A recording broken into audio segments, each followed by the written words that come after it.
The roads that wind through the mountains of Colorado offer breathtaking views. But while Greg Giffen and a friend were driving through a river canyon near Longmont, Colorado, the serene beauty of the area was suddenly shattered. Much of the footage in this story was taped as the events unfolded on June 14th, 1995.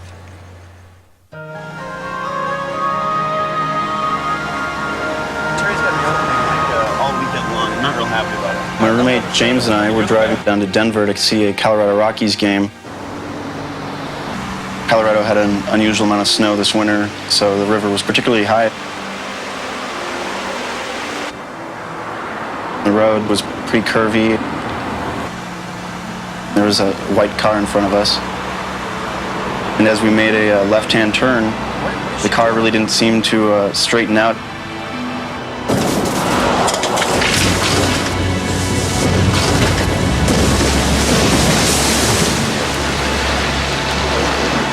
What the heck was that? Wyatt Sims and his brother Chris lived nearby. There's a car in the river.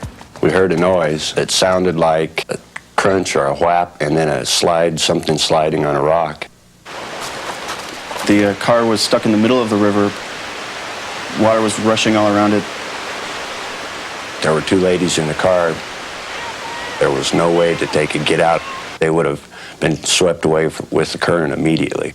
I got a rope. Don't move around. The car was precariously balanced. It looked like it could at any minute go. Are you hurt? The first rescue worker to arrive was Boulder County Sheriff Sergeant Tom McGrath. You're gonna be all right. The nose is lodged down towards the river, and the river is pouring over it. If it had come loose from the rock, the vehicle then would be at the mercy of the river. I had no idea if there were any injuries. We couldn't establish clear enough communications to know one way or the other.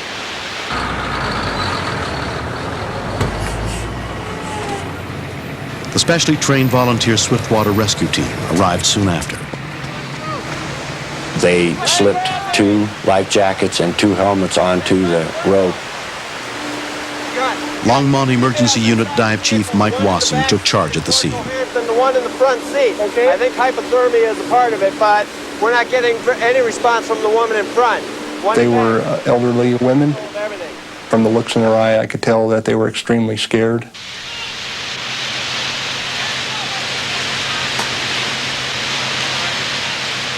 We shot a line over to the other side of the river. My plan was to get them out using the Zodiac raft.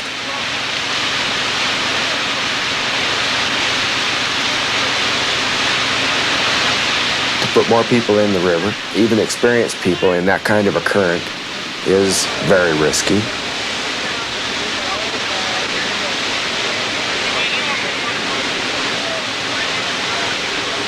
The car was filling up with water.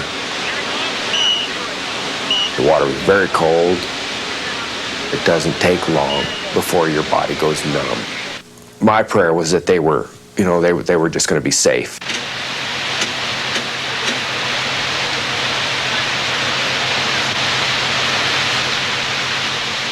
Wyatt and I were told what the signals were and how to pull the ropes.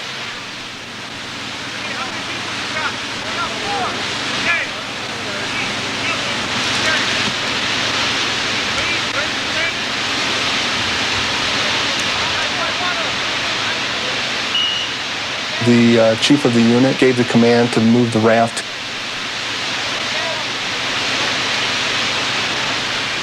We had a total of 5 ropes out to that boat.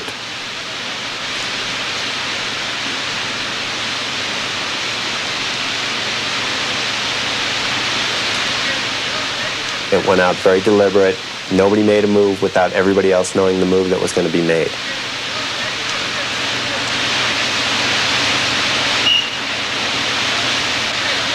The car was unstable. I knew in that water that the rope would snap. If the car should happen to start moving, I told the lady in the back seat I was going to pull her out. The victim that was in the front of the car, she just looked at me and then buried her head back into the seat.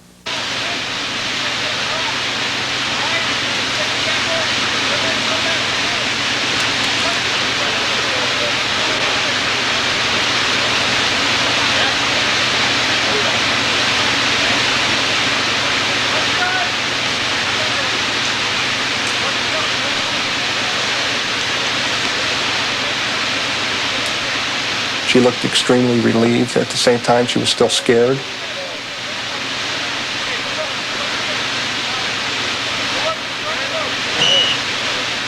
Shirley Murin was pulled to safety after being trapped in the freezing water for more than 45 minutes. When I looked up at the rescuer, to me, he was the most beautiful sight I had ever seen.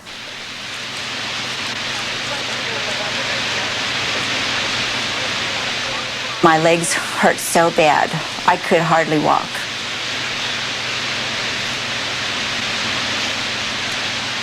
It was very hard knowing that Norma was still in there. At one point, she did lay her head down and start to go to sleep. And I told her, I yelled at her, I said, Norma, wake up. I said, you're not going to do this to me. I was afraid that she was going to die, that she was just going to drift off and die.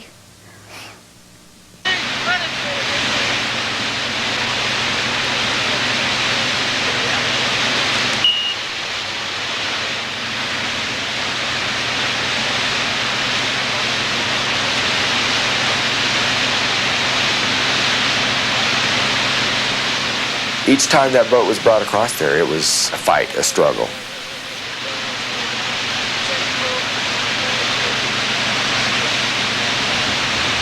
It took all of our strength to hold it there.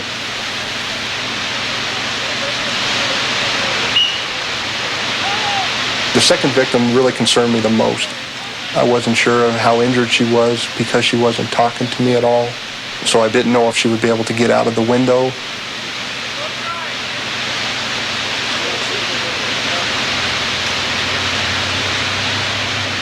I broke the window and that water started rushing in. I was really concerned at that time that the car was going to move again on us.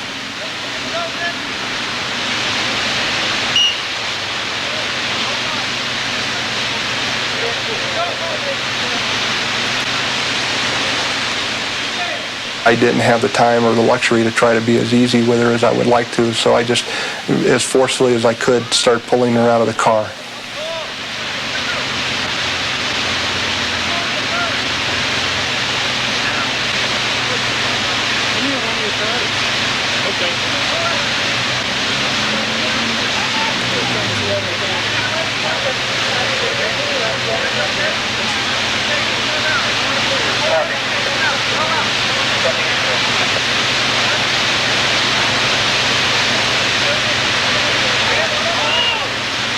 She was slipping out. The force of the river was just too strong for us.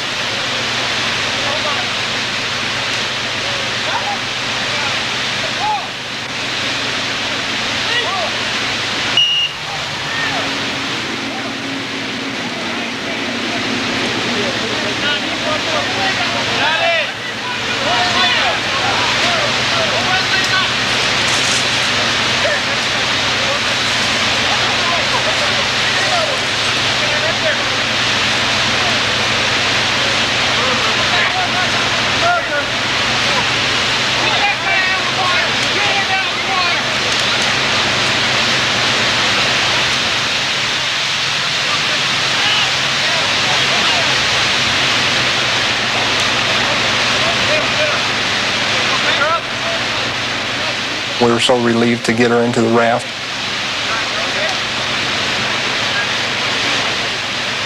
I was asking her, are you okay? And she kept talking to me and patting me on the head and kept thanking me and saying that, you know, I was the most handsome thing she ever saw. And I told her, I said, there's a lot of handsome young men that's going to help her up the bank. I think these women are very lucky. It was an amazing rescue response. All of the people worked together, from the first sheriff that arrived on the scene to the last. We still had the car to deal with. But the people's lives had been saved.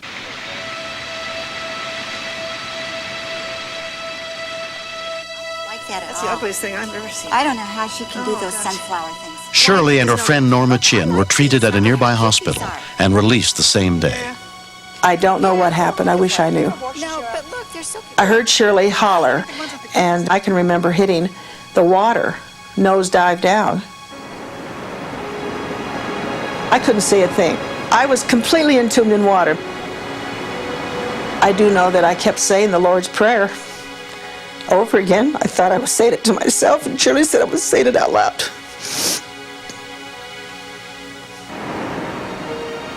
I was scared because I don't know how to swim, but someone had to be the strong one. She was my sole support. When I saw her go through that window, I was all alone. I had nobody. It's the most difficult moment in my whole life.